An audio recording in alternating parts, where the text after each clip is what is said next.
Hello and welcome to Decorating Pages podcast. I am your host, Kim Wannup, and I got a good one for you. 15 movies every production design student should watch.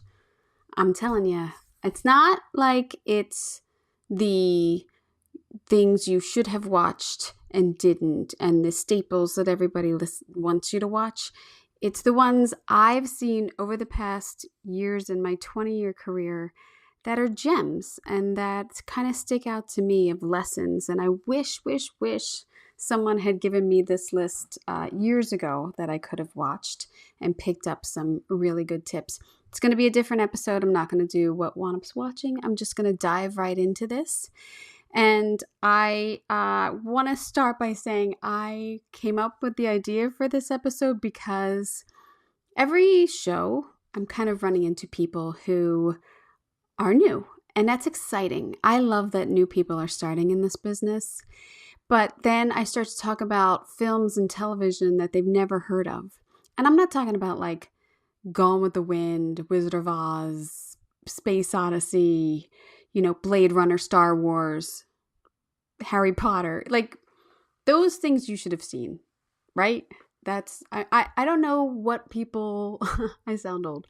I don't know what people are watching if they haven't seen the greats. Do you know what I mean? So I'm assuming film students, people who want to get in production design, young set decorators have seen those types of films. Brazil, But if you're looking to dive a little deeper, I'm just going to give you a little synopsis of 15 films I feel like you should see. Okay? I'm going to go quick. I'm going to pick a frame from each of the films and kind of analyze a little and tell you why I think it's a great character decorating film and it's emotional storytelling.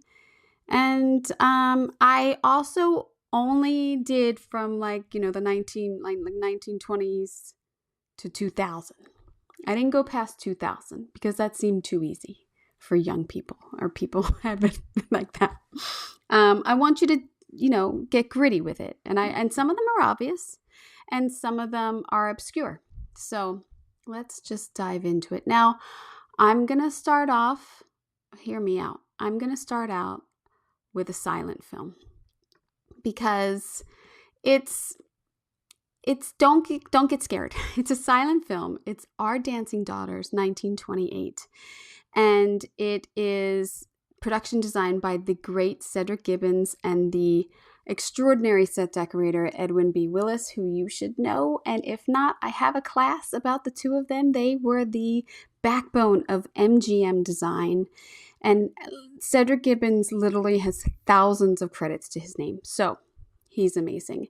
Now for this one,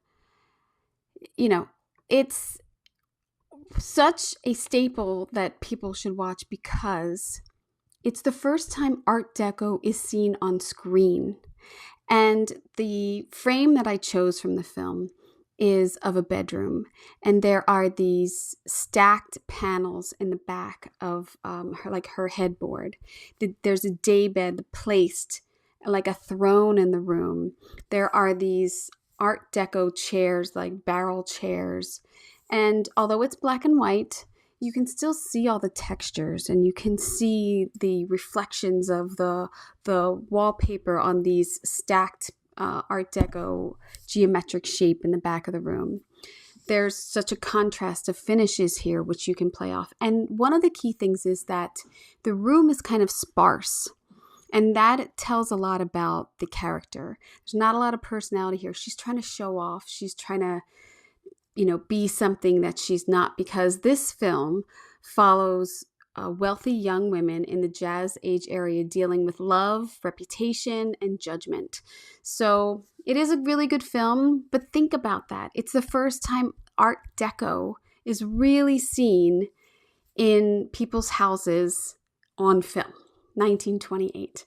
So if you like it, I'm going to suggest The Divorce, 1930, also Cedric Gibbons, and The Women, 1939, also Cedric Gibbons and Willis. So those three are a great little trifecta of silent era black and white film of production design and really great character influence back then to get the vernacular of those characters back then and see how real people lived. The women especially. It's very, very good. All right, let's go to number 2. Look at this. We're already on number 2. Great Expectations, 1947. Production designer is Wilfred Singleton and John Bryan, and directed by David Lean and decorated by Eric Blackmore. Now, there's a lot of versions of Great Expectations. I feel this is the best one I've seen. This black and white version is the only word you can use to describe this is haunting. It's based on the Charles Dickens novel about Pip, a poor orphan whose life changes after a frightening encounter with an escaped convict and a visit to the decaying home of Miss Havisham. Now, if you're studying production design, especially if you're younger, you're used to a very literal contemporary realism. And this film reminds you as a designer that it's not always about exact realism. Sometimes it's about emotional realism and the mood and the psychological space. And this film does this beautifully. So the scene that I captured here is Miss Havisham's world. It's the dining room. I mean, if you've seen this, you know. The dining room, that decayed, that bridal environment. She was supposed to get married. She's jilted, and the setting is still there after years and years and years. And you see the cobwebs, and the whole room is ready for a party that never happened. It's heartbreaking. The ruin has become her identity, and the space, the decoration, the design is conveying this. And that's really what I want new decorators to really understand. When a character cannot move on emotionally, the room often tells them before the script does about their emotion. So think about that sometimes when you're decorating a set or just a specific scene. The first thing in this thing is the long dining table. I mean, how great is that? Still fully set as if the meal is about to begin. And I mean, I don't know. It's so sad to me. It's just so sad. It's devastating. The plates, the serving pieces, the linens, the glassware, they're all still there. It's so sad. The chairs standing there that have these great cutout, they're wood. And so they stand there as like witnesses to her pain. And the drapery still hanging there all heavy and exhausted. It looks like it's about to collapse from all the dust.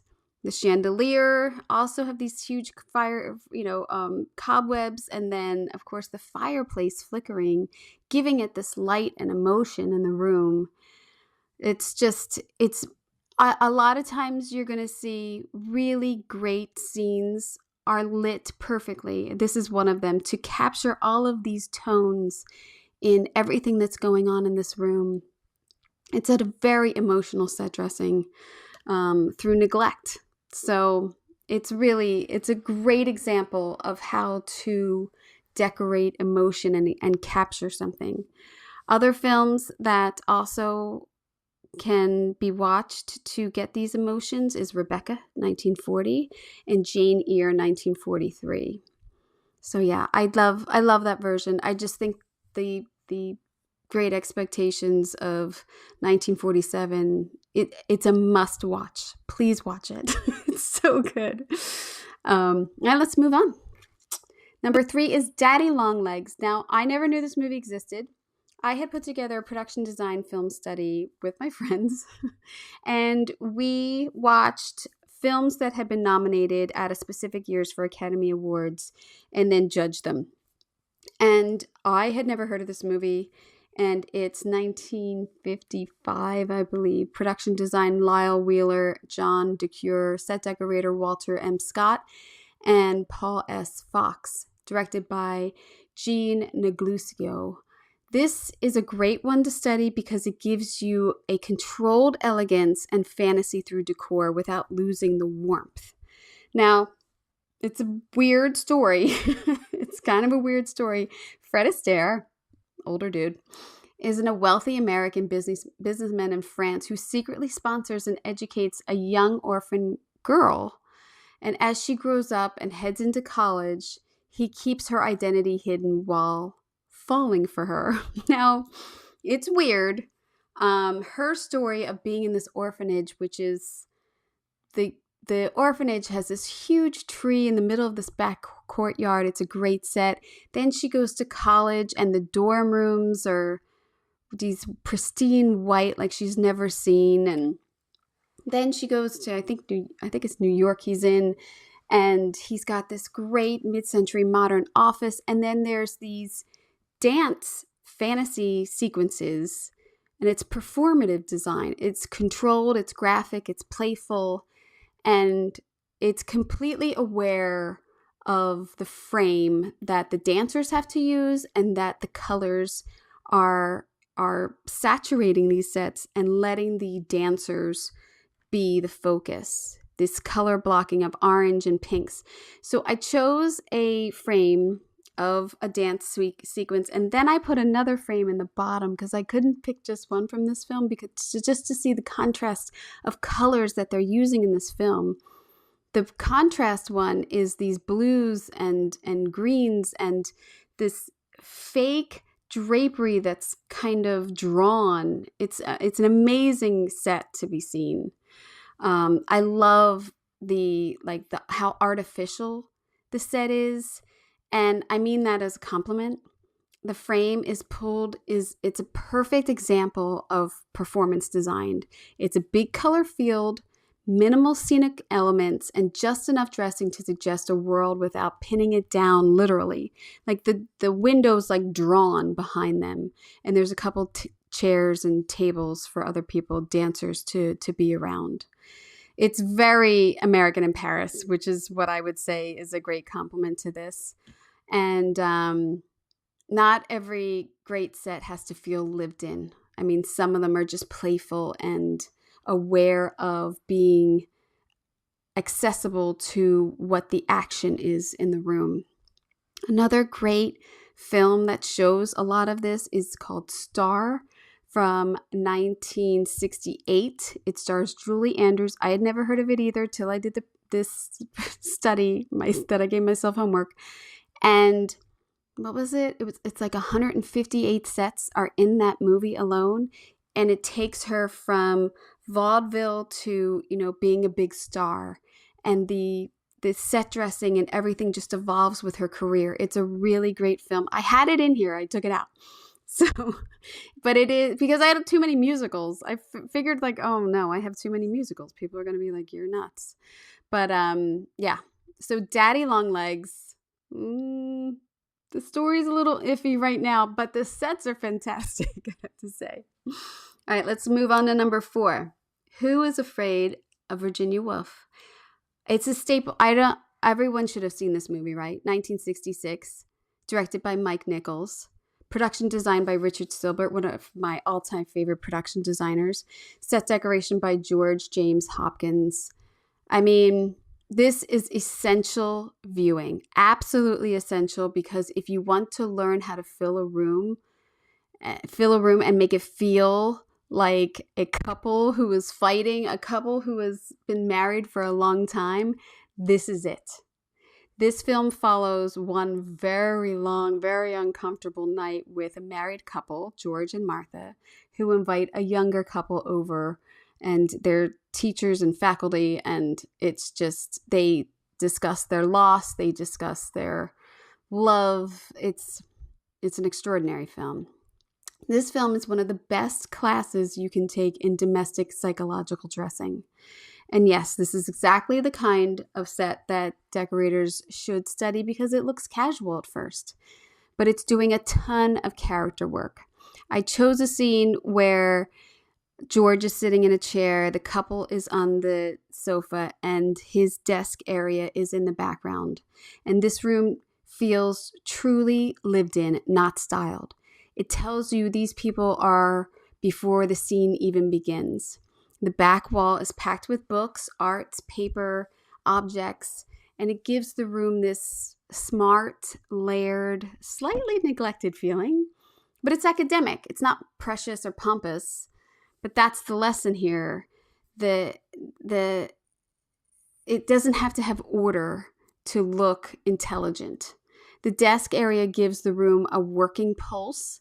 Papers are out, books are stacked, lamps are practical, and it all suggests a home where work, conversation, drinking, fighting happens.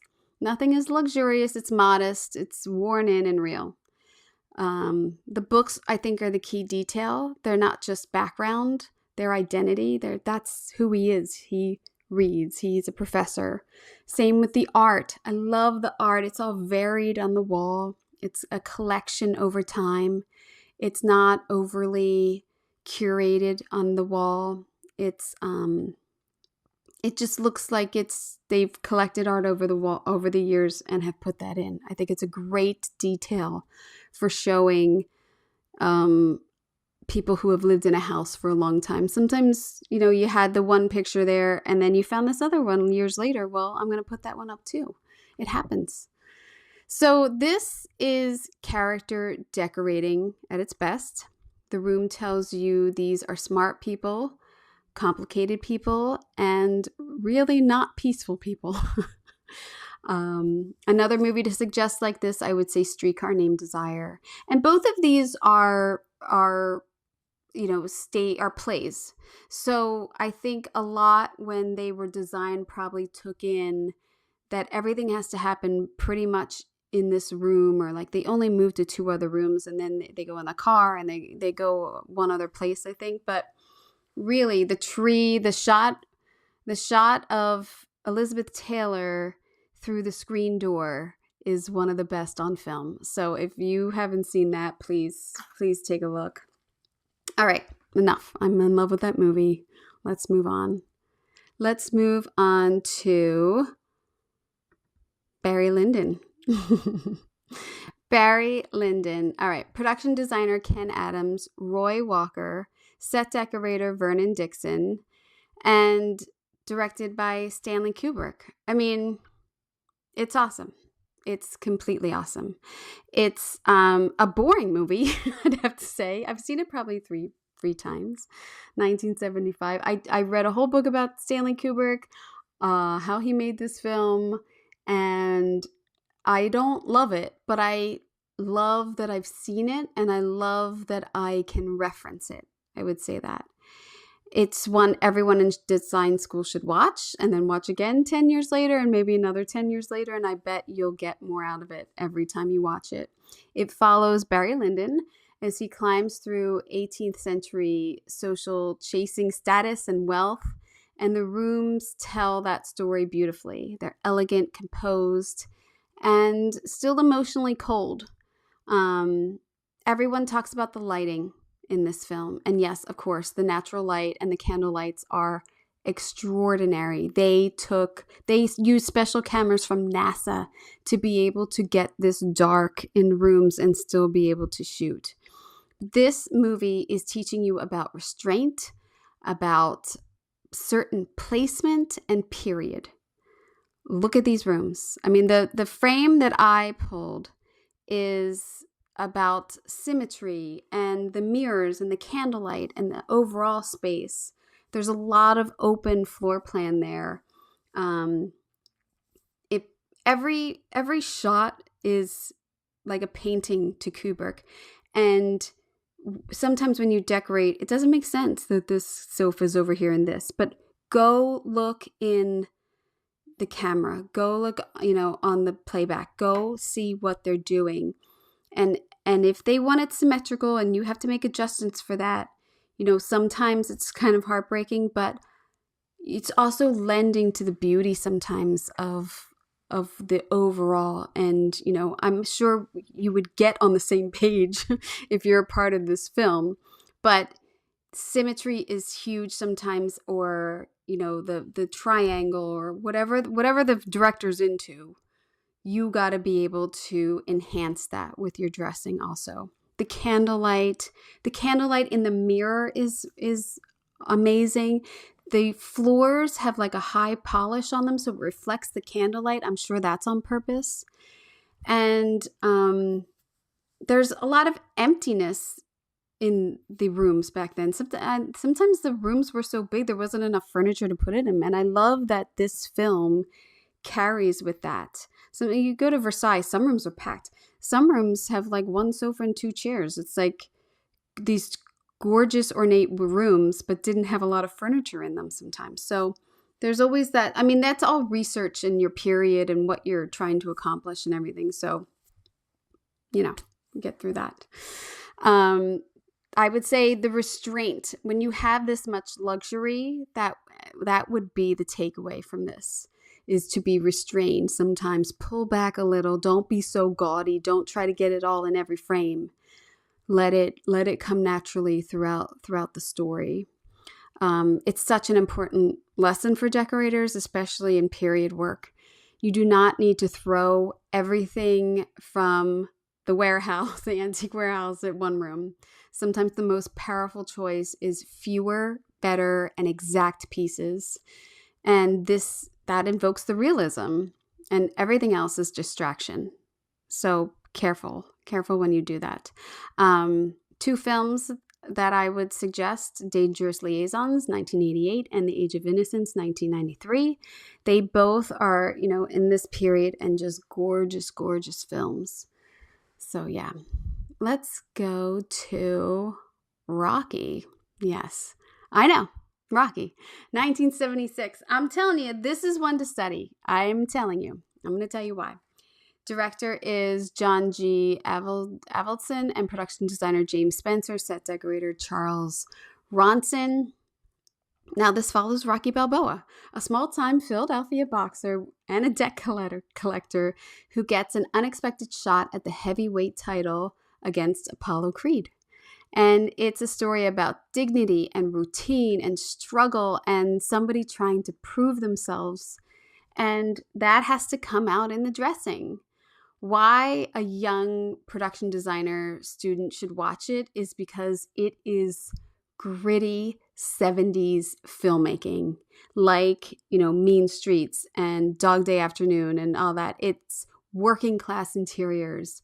It shows Philadelphia, this city with such character, and the spaces feel worn and realistic. And it was. I mean, they kind of went through the streets and filmed Philly. So it's a great study in the vernacular of a time and a city. That's what I love Philly. I'm sorry. I thought about this a while ago, and I was like, Rocky's a really good Philly study for that time. It's a great reminder that production design does not have to be showy to be effective. The world feels believable and tired and lived in, and that's exactly what Rocky does.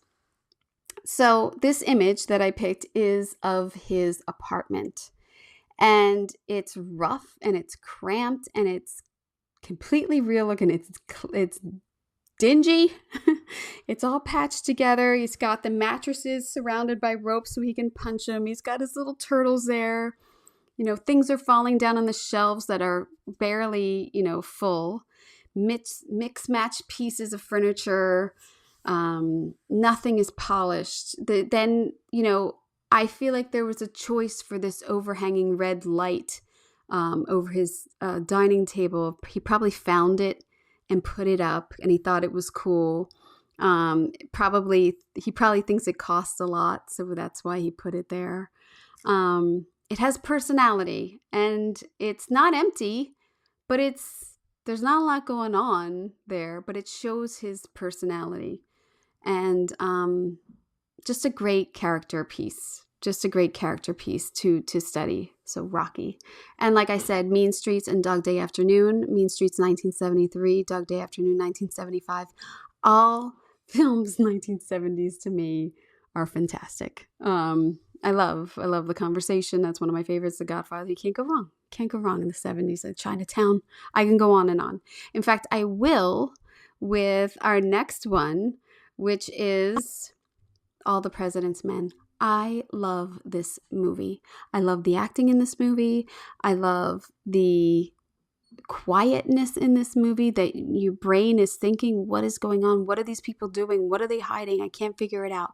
I mean, if you know Watergate and you know the scandal, then you know. But if you are with this film and following it, it's a great suspenseful film.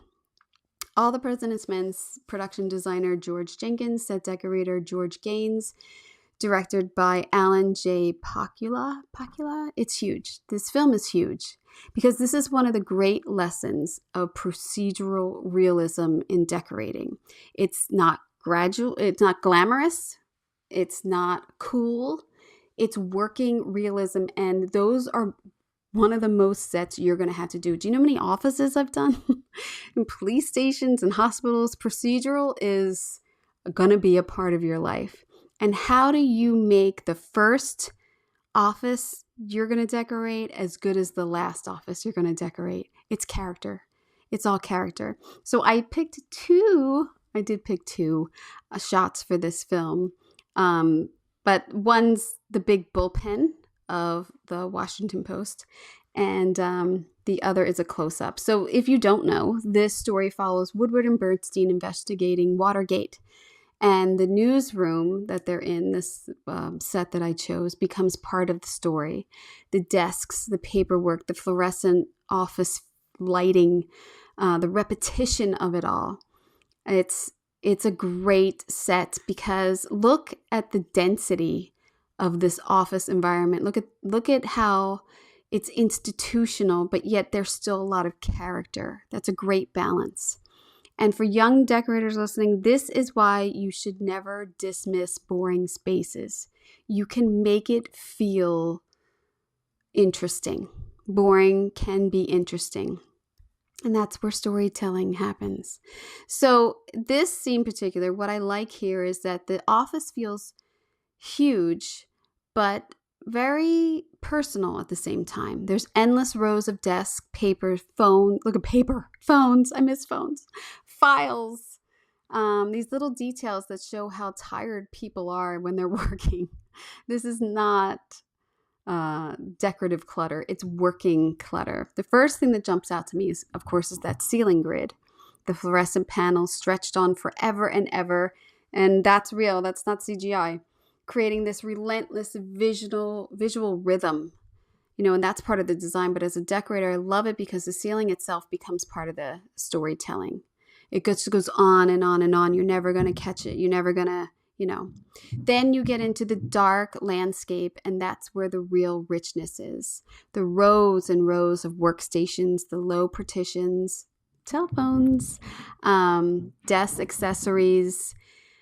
It's coffee cups, reference materials. It's all creating believable environment for this. Then on a closer look, which I have on the insert, I love how personal it can get.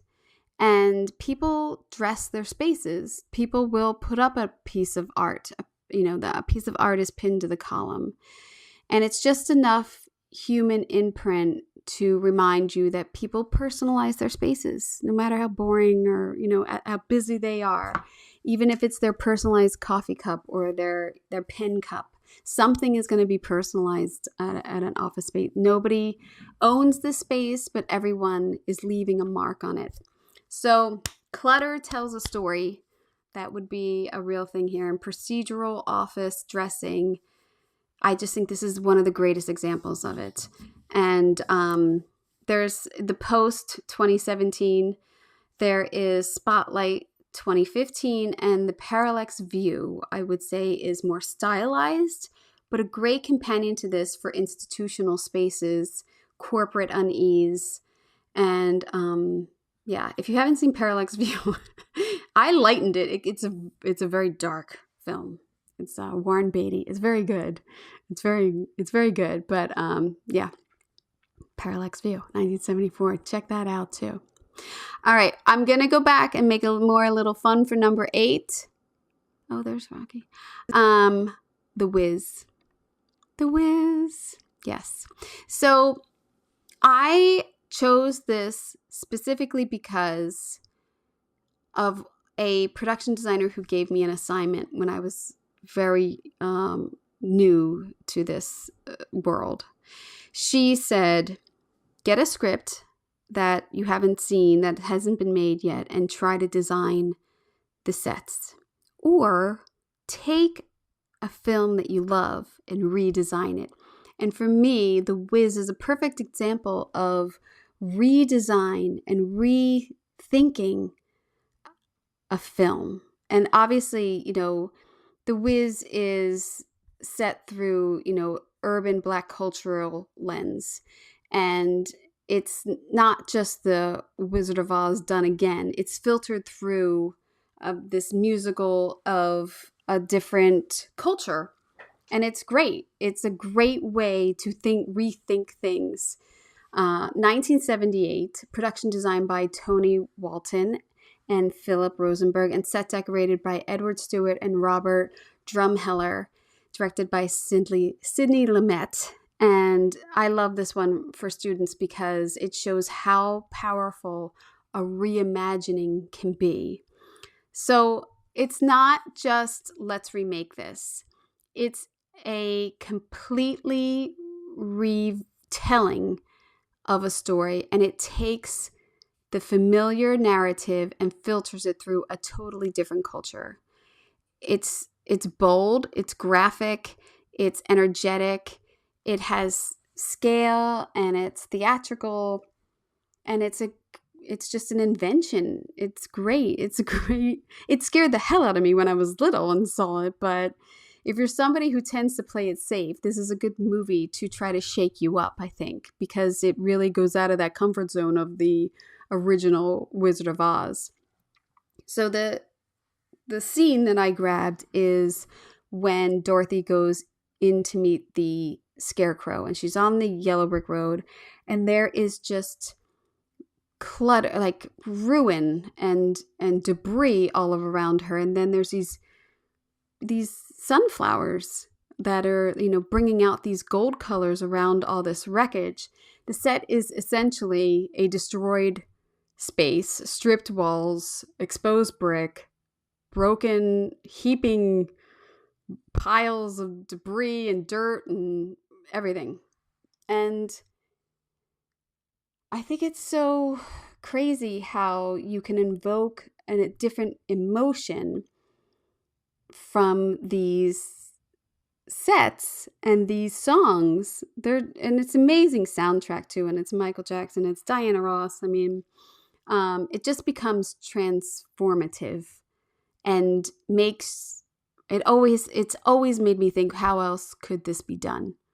And that's why I think this set is so smart. It doesn't present the fantasy or clean it up and polish it. None of these sets are. Like when, she's down in the subway, it's terrifying. These like trash cans come to life, or the Wicked Witch is like sitting on top of like a trash heap in a trash compactor or something. It's crazy. It's a crazy film. So I love it for, those sunflowers. They're just this miracle little detail in there. They're wild and bright and organic.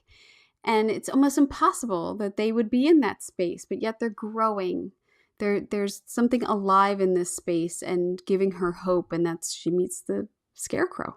So the palette is great when they get to the Emerald City, and it changes from green to red, and it's wonderful. If you haven't seen The Wiz, please check it out. Again, I think it's a little scary, but I love it. Other films that I think are a little scary is Time Bandits, which I think is like 1980 or 82. That scared me a lot, but there's a lot of imagery in that one. And The Adventures of Baron Munchausen from 1988. It's not urban, but it's a fantastically imagined theatrical world. And yeah. And I think they both relate to The Wiz. So yeah. All right, let's get into some war movies, because I know that's what you were hoping for. So I'm not going to go for the obvious, but I'm going to go for Empire of the Sun. Number 9 is Empire of the Sun for me. Production designer Norman Reynolds and set decorator Harry Cordwell directed by Steven Spielberg in 1987. And this one is a study of displacement and the loss of normalcy in someone's world and the transition of normalcy to like craziness, wreckage, sadness, I guess. Set during World War II, if you don't know this. I love this film. I've been in love with Christian Bale since 1987. And John Malkovich is perfect in this. It follows a young British boy named Jim who is separated from his parents in Shanghai after the Japanese invasion. Forced to survive in a prison camp, he loses the comforts of his childhood and begins to understand war and survival and class. And that's important because good production design is not just about one good set. It's about the visual arc. We all know this. We have to follow the arc of the film. So how does this world feel in the beginning? How does it feel once innocence is lost? It's so sad. And how do objects change meaning under this pressure and turn into survival? And that's what we're tracking here when you watch this. This movie it's just great to study the contrast between the privilege and the collapse. And for decorators, that's a big lesson because the decor can take on such different meaning with the story shifts. So in this image, it's his parents are gone. He lived in a house alone for a while. He got picked up by the police and he gets taken to this camp. And John Malkovich is an asshole and kind of takes him under his wing, like, the kid can help me get this and he can make deals for me. And, so that people start bartering things because they could only take what they could hold. So this setup is, they're at a bed and the window, I believe, is part of like an airplane or something. It's a large circular window, beautifully bringing in light. And they're sitting in the bed and you can see in the open shelving pieces that people have brought with them. And so the bed that they're sitting on is great narratively because it's their sofa, it's their workspace, they're playing cards on it, it's their sleeping, it's their storage zone. So it's the center of their lives is they get a bed. And then the open shelving that they have stacked with boxes in the background, which I think is, a terrific detail because they're showing you could really have only taken what you could have held. It's like when you do space and you're like, what would the astronaut bring with them? Well, they only have a pack this big. They can only bring that. There's a beautiful folding screen to the right with floral decorative motif. And I know this is enhanced, but it's such a sad thing of what people hold on to that they think is important when you have to leave your house in 5 minutes. That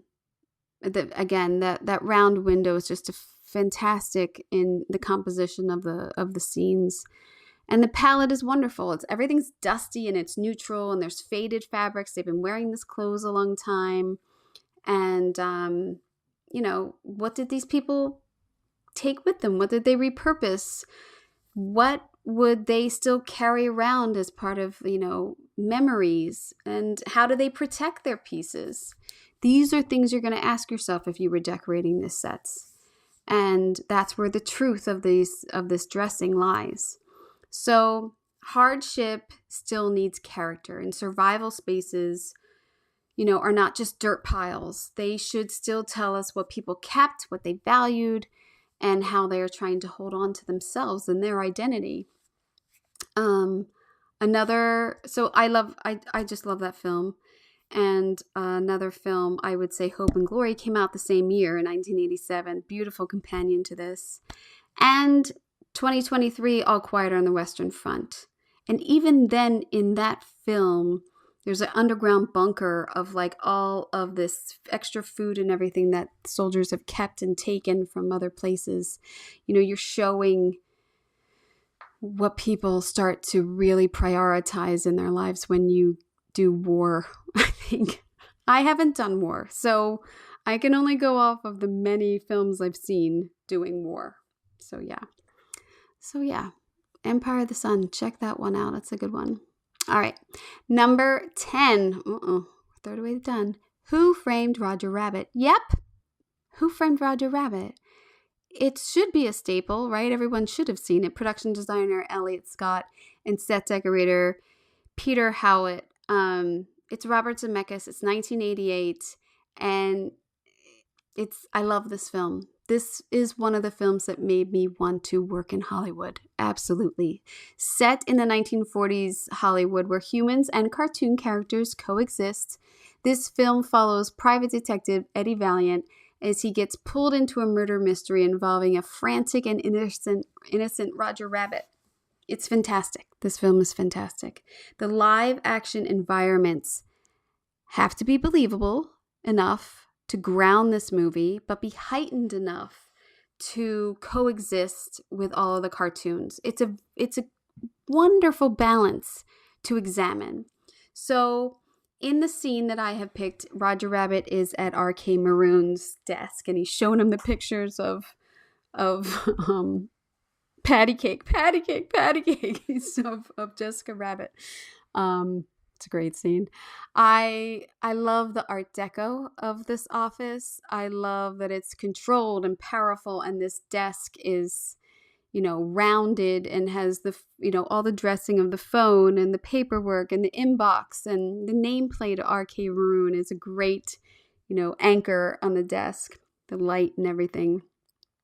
And, the characters are in the background speaking, and it's great because you have the 1940s in here. You have to, as a decorator, work with the live action of the scene of what's going to move, what's going to break.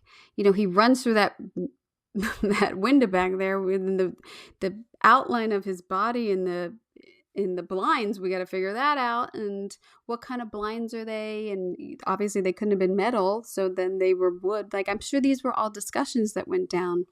Does he spill the ink? Does it go all over the table? Does it mess up the papers? And it's a lot. It's that this movie, when they do, the sink tricks and, or he's spinning around in chairs, all of this decorating lends to the believability of the cartoons in this world. And that's a huge job as a decorator to have gotten this done. So I really have to applaud Peter Howitt for the job that he did on this. I think it's tremendous, and it's so inspiring to me. So yeah, Roger Rabbit. That's a good one to watch. That's an easy one to watch. It's just important that how many times your dressing will be integrated, whether it's live action or it's with stunts or it's with wardrobe. It's like, look at the Mandalorian and how the evolution of this, might not be live action, might not be like this, but things like that where it's the set dressing enhanced, into the void and into, the digital world, the visual effects. You have to think of all that now, and we have to prepare for that, and the green screens and the set extensions and the seamless integrations are key, and that's part of our job. It's awesome. There's not a lot that could link with Roger Rabbit, to be very honest. Heightened production design, I was thinking of 1940s, the Hudsucker Proxy. And I think too, you want to go back a little bit to one of the originals of Star Wars, even, of it integrating, the droids, and they did a lot of that practically, but still, I don't know. Star Wars comes to mind right now. I don't know why. It actually could link to number 11, kind of, not really. But number 11 is one of my all-time favorite films, and I am really bummed when I hear that not as many people have seen it. So, Dick Tracy, production designer again, Richard Silver, my favorite, set decorator Rick Simpson, 1990, directed by Warren Beatty, based on the comic strip Dick Tracy. It follows the square-jawed detective from the comic books, and it's highly stylized, and it's gangsters, and it's a true classic crime tale. and it's exaggerated in color and danger and graphics. It's an amazing film to watch. They stuck with, trying to keep to the colors of the comic book, the red, green, purple, blue, yellow. Like that was it. That's what they had.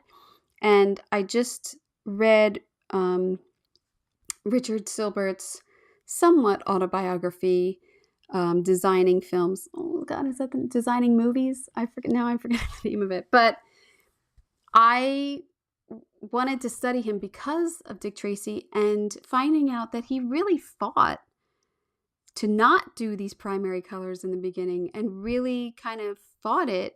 And they went into production with sets that were not painted this graphically at first. And then the DP and Warren and the producers had to come to him and say, like, it's not working. We really want to follow this aesthetic.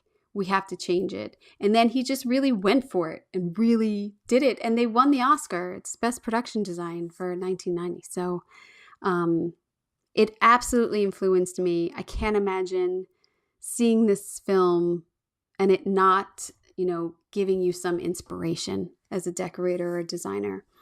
If you have seen it, go back and watch it, because the graphics and everything, it's also, I think, one of the last times that matte drawings were done as scenery. It's like just before, digital came in there and took over, or they just held tight to it in this, which makes sense for the film and the look for the comic strip and everything. The hardest thing I think here is that they just committed to it, and to commit to a visual language and carry it across the entire film. It's a great lesson. It's just a great lesson. And the set dressing supports the boldness at every single turn. And so the scene that I took was of the long conference room, and all of the gangsters are sitting there. It's a big, long, red, glossy table. It's the star of this scene. It's huge. It's almost absurdly, this is absurd, dominant in the space. It's way too wide, which is great. And it's just red. The whole room is red. So that the gangsters sitting there in their green and their blue and their black stand out, or they're kind of like absorbed into this red. It's amazing. This film is amazing. I don't know. I just love it. I love the stylization of everything. I was almost going to pick a scene of him at his desk, but it's really, when they shoot him, it's really just him in yellow and you see the desk. It's the overall of this film. It was hard to pick a good, screen for this, because everything has to play off of each other in it also, because the wardrobe and the set and the lighting all has to work together, because it's so bold that I thought, oh, it's iconic, him sitting at his desk, and I can talk about the dressing, and then there's hardly anything on his desk. There's just a phone, and there's a paperwork, and I don't even know if there's an inbox. And I think the light, I forget if there's light. It's like so minimal, but it works. It's just great. Just great. So when you have this type of stylization in a film and you're designing and decorating it, you need the discipline to be able to stick with it and not, it's kind of like period. You have to be able to not overdo it. So the graphic set dressing used as language throughout this film is really why I think it's a lesson. And Batman, 1989, Batman Returns, 1993. I think those films really also commit. I love Batman Returns. That's probably one of my favorites also made me want to, get into this. It's the fantasy world of this, and creating these worlds is just, it's one of the best parts of this job. It's amazing. So yeah. So let's get away from the fantasy aspect and get back into some realism dressing. And I picked 1994 Pulp Fiction, because Pulp Fiction, you may not think is a great design film, but it is. It in the 90s and the independent films and the realism that came out of those films is a real lesson. So 1994, directed by Quentin Tarantino, production designed by David Wasco, decorated by Sandy Reynolds Wasco. You, please, God, tell me you've seen Pulp Fiction. Pulp Fiction follows several intertwined stories in Los Angeles involving a hitman, a boxer, a gangster's wife, a pair of small-time robbers. It's got everything. Blood, guts, sex, the gimp. I mean, it's great. A young film production design student should watch Pulp Fiction because it's a great lesson in how design can feel specific and cool and character-driven without over-designing. And it captures real 1990s LA, I believe. Gritty, worn in, slightly cheap. But it all has personality. And think about it. You go from like Mina's house or poolside, you have, high end. You go to working spaces like the diner, that's down and dirty. Flashback. You have a flashback from the 50s with Christopher Walken in it. That's a great scene to watch. And then you have, Hollywood apartments with basically nothing in them, but dressed somehow. Car interiors. You have, Quentin Tarantino's house, so you get some Valley vernacular in there. It's there's a lot of different looks. The drug dealer's house, which is what I chose because in thinking of it, I was like, this really shows a lot of LA houses. It's a Craftsman. It just made me feel like, wow, they really nailed it. And I don't know if I would have known that if I didn't live here, but they really nailed it. It's like little low end. They're probably in Los Feliz or something. I don't even remember, but it's open kitchen background. It's got that little crystal chandelier in the back, and the house is a mess. They're eating cereal. I mean, it's a great contrast to the rest of the film, but it's realism. They made this drug dealer's house look good in a sense. So, and she comes out from that bedroom that's a mess. I don't know. There's something about Pulp Fiction about the design doesn't oversell the moments. It just fits right in. And that's a compliment, I think. That's a great lesson right there. So, another film too that does this perfectly, but is period, is Boogie Nights. Boogie Nights 1997. I mean, that is a capture through the 70s, 80s, and early 90s also. I mean, that's a great one too. That could have been on this list. So yeah, Pulp Fiction. All right, we're already at number 13. Here we go. Romeo and Juliet. Now, production designer Catherine Martin and set decorator Bridget Brosh is in decorated Romeo and Juliet for 1996 Baz Luhrmann, and this is a must. It's a total must. And I know that the other two films I'm going to say are Moulin Rouge, obviously, but that was 2001, so I didn't go past 2000, and Marie Antoinette, I would think, combines both of period and this maximalism. Romeo and Juliet just set me on a trailblaze to Hollywood ASAP. It was like another reimagining, and it was so cool. And that soundtrack I listened to a million times over. It's fantastic for students because it shows you how to build this hyper stylization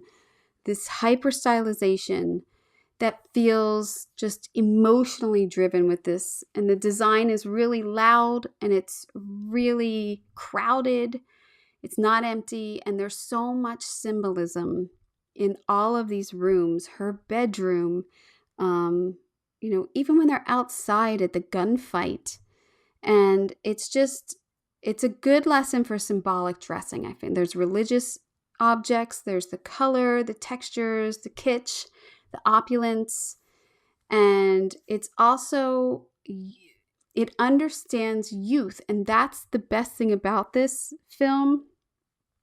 In the revisiting of Shakespeare, it truly understands the youth's pain and their emotion and the impulsiveness. And that comes through in the decor and the design. A world built around characters should not feel like it was decorated by someone who forgot to feel what it was like. I constantly think to myself, what did my 15-year-old bedroom look like? Because basically, it's kind of the same as a 15-year-old now. You just have to think of how to update it in a technical way. But girls still have pictures everywhere, or girls still have this or that, or like, you have to draw from what you know a lot in this line of work, in this business. It's also a great reminder, this film is not to be afraid of the intensity. Sometimes the right choice is more color, more symbol, more emotion. So the frame that I chose for this is when Juliet is up on the altar, and it's a ceremonial piece. And I mean, the candles, there's so many candles. It's crazy. The florals really hit between that line of, am I at a wedding or am I at a funeral? Like, they hit that perfectly. And for someone like myself who loves florals, I love to use real florals, I love the production value of it, this hits me like hard, of like, nailed it. Religious paintings and the iconography in the background.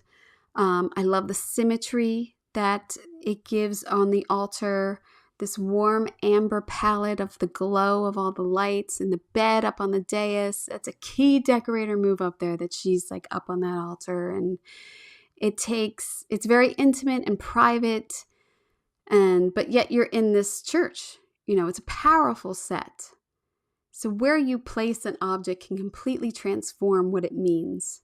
So yeah, it's a great study. And the fish tank and the party is fantastic. And yeah, it's a great rewatch. Go back and rewatch that one. So yeah, as I said, Moulin Rouge and Marie Antoinette 2026 also, to me, would be a great triptych here. Number 14, we're almost done. Can you believe it? Number 14 is Gattaca. So I recently watched this and thought, man, I'm glad I rewatched this. I forgot how good this movie looked. Production designer Jan Rolfs and set decorator Nancy Nye. Bravo. It's directed by Andrew Nicole. It is set in a future where genetics determine your place in society, and Vincent has to fake his identity to chase his dream to space travel.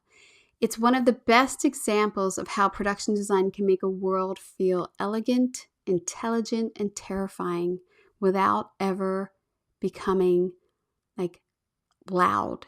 Like, it's very subtle. These designs are very subtle when you look at these buildings and the design of this. There's minimalism, but it's pressure. There's a lot of pressure to be perfect in this film. So to me, the image that I chose was of the workstations again. Think of the difference between this and like All the President's Men. All of these repetitive workstations, the repetitive lights in the ceiling. It's a discipline in this environment. Every desk has the same thing, or doesn't. They don't have anything. It's dressed for the system. It's dressed to comply. And the control. So the biggest visual move here is the field of identical curved workstations that go throughout the space and just like look like they're going to go into forever. It's great for furniture layout to look at. The palette is great, these grays, but yet it's warm. Like, look at the warm lighting up there. But it's also cold. Everything's cold in there. It's so sterile. The lighting just does a lot of work here. And I don't know. In rewatching it, I was like, I don't think this film gets enough credit. And Jude Law's fantastic. He's great. He's great in everything, though. He'll be great in number 15, too. So, yes. I don't know. I just think Gattaca. Now, they used a real location. It was in Northern California. This, I think it might have been a Frank Lloyd Wright building, I believe, as the hallway and the big elevator that goes up. But like his apartment is so stylized and empty. His apartment's kind of empty without all of these medical things. They've got like one chair and like he's got one bed. And even when he's recovering from his leg operation, like he's lying on the floor. There's nothing in the room. It's crazy. So, and they go to this nightclub that all of a sudden you get such like, oh, there's fabric, like there's joy in these people's lives. It's like, oh, they get some happiness. That's nice. So it's a good watch. Go watch it. Now, what I would pair with this is, I think it's 1928, I think, Metropolis. Go back and watch Metropolis. That is a staple. I hope everyone has seen that one too. And one, I know some people love it, and some people never heard of it, Joe versus the Volcano with Tom Hanks. I'm telling you, the repetitive officeness, the like, now that is a completely different feeling of like not minimalism, but like sad work environment. It's a good one. It kind of fits with what's going on a little bit. So yeah. All right, let's get to number 15. I know you're dying here. I know you're dying to know. I mean, I was. Talented Mr. Ripley. Now, hear me out. Production designer Roy Walker and set decorator Bruno Cerci.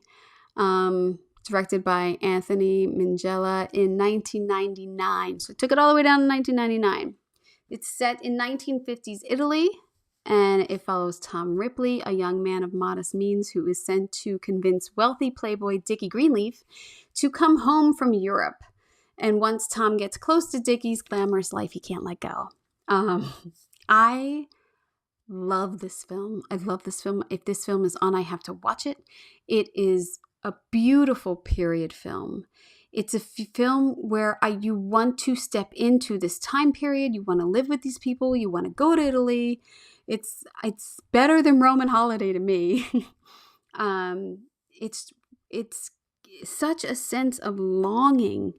He longs for this life. He wants this glorious life. He came from nothing. He lied and said he was something when he's not. He has no privilege, and they do. And Gwyneth Paltrow, and I don't really like Gwyneth Paltrow, but I think she's fantastic in this. She goes into an ugly cry really well. But again, Jude Law's fantastic. I love me some Matt Damon. And Philip Seymour Hoffman is fantastic. Okay, enough about the acting because I could go on. But think about it as you have period design and you have to make it so that someone wants it. He's constantly wanting this person's life so much that he kills them. So it's romanticized. You have to step into that romance of the dressing. And it's not hard for Italy 1950s, to look great. So it's a gorgeous study in the specifics of a period, and then building a life. Like when you go to Tom, I didn't pick it, but like when Tom gets his own apartment, first it's so opulent and it's so over the top, and he's got the statue that he kills Freddy with, and it's great. Versus his second apartment, which is more restrained and it's like kind of falling apart, but it's still super cool. It's crazy. But the frame that I chose for this, which I actually had a hard time finding a frame for this because a lot of it is location or it's tight. It's actually very tight, and that goes to the filmmaking of it because you're constantly in his mind. But when Tom is at Dickie's house and Gwyneth comes in and it's like, oh, you want a martini or whatever, and they're writing the letter to Dickie's dad. That's the scene. So it's this stark white room, and all of the, like, this classic elegance just steps out to me. It's not flashy. There's nothing over decorated here. It feels airy and comfortable, and we just have money and we have ice. Like, and not everybody has ice here. It's a very mix of furnishings, but you get to see period pieces like the typewriter and that, a nice little like coffee setup. And I love the art choices. They're very regional, and I don't know, it culturally stands out to me, this room. There's a little bit of florals and greenery. And I just think overall the film is such a study of period and longing of when Tom is at Dickie's house in this house and he thinks that Dickie's not there, and he's like he's dancing around in Dickie's clothes. And there's this great mirror that you see the reflection of Dickie watching Tom. That's set dressing. That's purposeful set dressing in that mirror, and he can hide behind it, but you see the reflection of Dickie. It's such a forecasting of what's coming. It's just great. It's just a psychological great dressing, I think. So yes, so I think not that Roman Holiday's psychological, but it's a great period study for that. So that's it. Those are 15 films I think that a decorator or a film student or anyone who's looking for a little deeper dive should get into. There's hundreds of films I could add. I've said it before. I have been going through the list of nominated films since the Academy Awards started, and I've worked my way, not chronologically, but I keep, adding to films on that list, and I love it. And I think to myself, oh, this one's probably not going to be too good. And then I'm like, what is this one?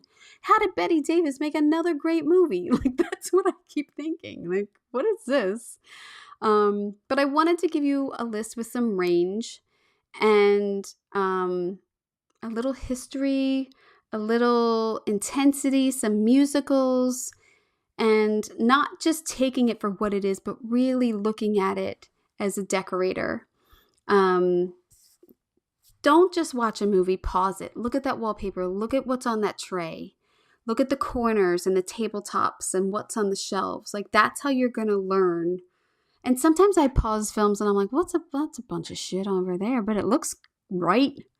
And I think, like, when I'm decorating something, everything has to have a meaning, everything. And I'm like, sometimes I pause a movie, I'm like, that looks perfect, but it has no meaning. There's no meaning to that. But it's curated in such a way, it looks perfect. So, these are tricks too that you would learn.